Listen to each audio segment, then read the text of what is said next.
Hey John and Adam, this is Dan from Van Nuys, California. I'm here today in my shop. We're still cleaning up after slaving away for a number of weeks trying to get our car ready for the track. Hopefully you guys like what we've done with it. I hope you don't mind that we are calling it the No Agenda official battery car. We had a great time building it, and we also have a great time, all of us here at InfoSpace, listening to the best podcast in the universe. So here we are at the back of the car. First thing, we got our big 33 decal with the No Agenda Show official battery car laid out into it. My company is called InfoSpace, so we're calling this car the Infa 944E. You'll notice underneath the decals here, we've got a couple of big white boxes. These boxes house our batteries, which I'll get a quick shot of before the individual batteries.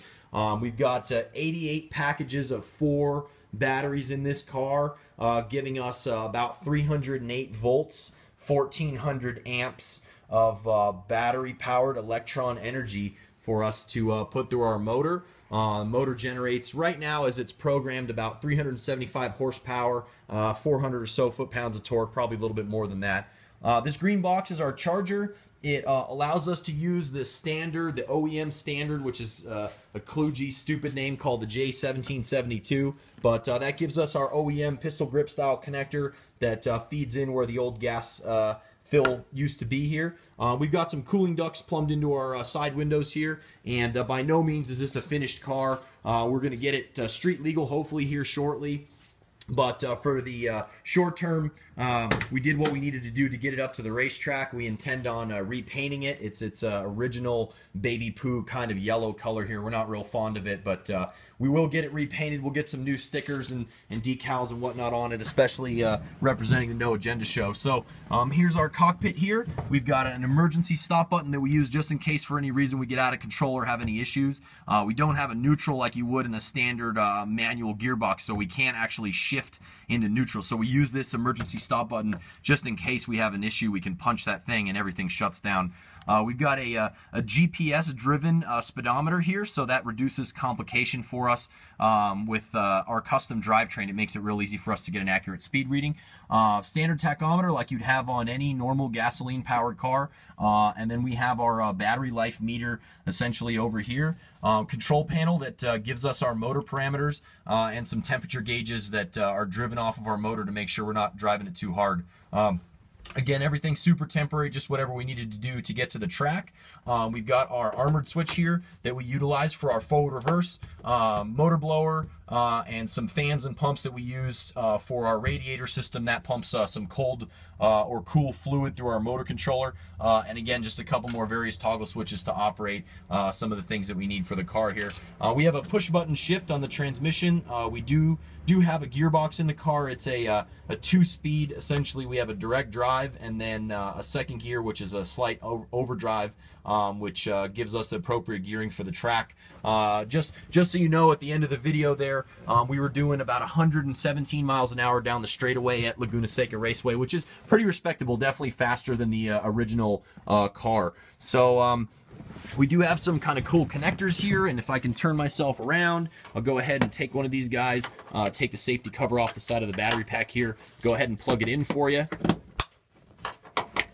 Lock that thing down, spin around here, put our key in the ignition. You can see that our battery indicator is now turned on here, and all we have to do is just put our foot on the brake and turn the key, and we're pretty much off and running at this point. So you've got the track video. I'd love to take you for a ride along, but it's getting dark outside and we don't have headlights in the car right now, so you'll have to suffice with the track video for now, and hopefully we'll get you some more information later. Let me get out of the car here and I'll show you up underneath the hood. Not a whole lot to see. It does definitely look differently or different than a standard gasoline car.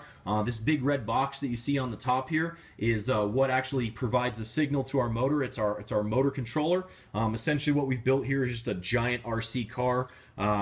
Underneath here, tucked in the bottom, is an 11-inch diameter, 230-pound DC brushed motor. So something like you would, just a big version of what you would have in basically a cordless drill.